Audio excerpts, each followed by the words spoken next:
Good afternoon, welcome back to the daily vlog. We're back here again, fixing to start working on the fireplace again.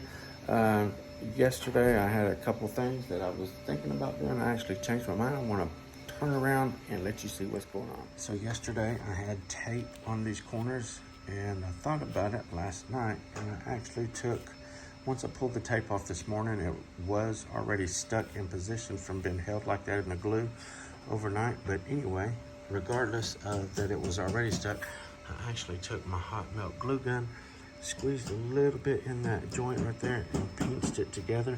I've done that on both sides. Now I know that's going to be nice and secure. And I was also thinking about building up this tack strip. There's just a little bit of height difference there. So what I did, I was thinking about building it up with some of this felt right there. But what I ended up doing, I just took this scrap piece,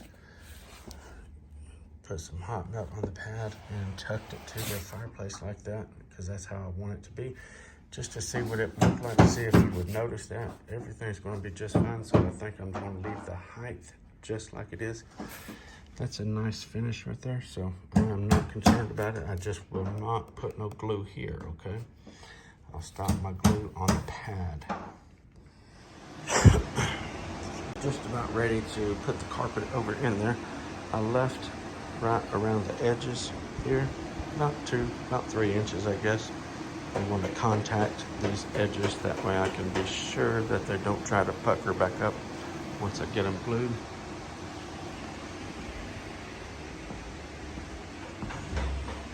Okay, this concludes the daily vlog today. I just finished up this job, fixing to bring the TV back in and be done. Still got more stuff to do today, so I was trying to rush. I didn't get a whole lot of footage information today, so let's see the finished product. Okay, so here's the fireplace thing, and I will run over real quick how I done that real quick. So on my corner, I used Cool Glide and contact cement. I used contact cement right here on the very corner, that way I could mash it in there and make it stay, and Cool Glide right down on the seam with the utility tape.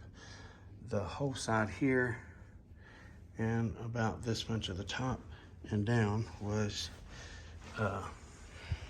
contact cement and hot glue on the back corners, just like I talked about earlier.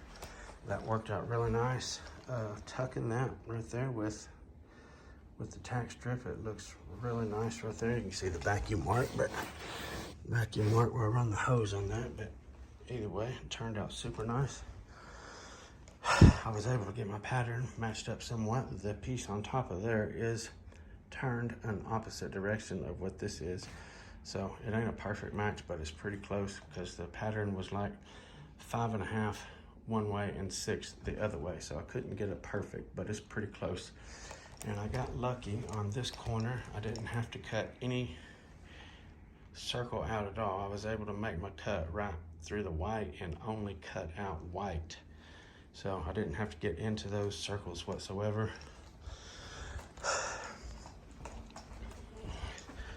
Didn't get so lucky down here. There was a circle fell right on the corner, so couldn't do a whole lot about that. But anyway, that is hot melt glued right there. Ain't no staples in this thing anywhere, obviously, because it's a double stick pattern. But nonetheless, it all turned out beautiful. Everything's nice and firm, nice and solid feel. I'm real happy with the way it turned out. That could have been a little bit better, but I mean, because the pattern fell right there. But nonetheless, it looks pretty nice right there. So, and we got these steps done with pad on them as well. See where the door rubs it right there. But anyway, we are fixing to bring that TV in, put it right over here, get the rock out of here. Adios, amigo.